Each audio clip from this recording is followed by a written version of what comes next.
इथे आपले जितडा माशाचे अंडे हे आहेत. अंड मी फ्राय इथे करते खूप मोठ्या प्रमाणामध्ये. हे कोळंबी आहे बाजूची, हा एक आणि हे मोठ्या साईजचे 2 ते 3 अंडी इथे निघालेली आहे. हे बघा,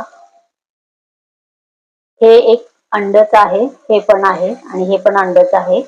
हे असं एक ही कोळंबी आहे. तर ह्याला मी थोडस लिंबू लावलं, थोडस चवीपुरतं मीठ घातलेलं आहे, थोडेसे हिंग घातलेलं आहे 2 चिमटी मी हळद घातलेली आहे आणि अर्ध्यातला अर्ध लिंबू मी इथे त्याच्यावरती व्यवस्थित पिळून घेतलेला आहे.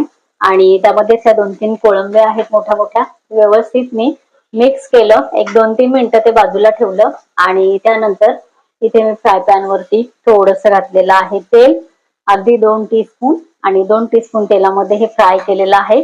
इथे मी तांदळाचं पीठ ह्याला लावलेलं आहे. 1 नंबर इथे अंड तयार होतं.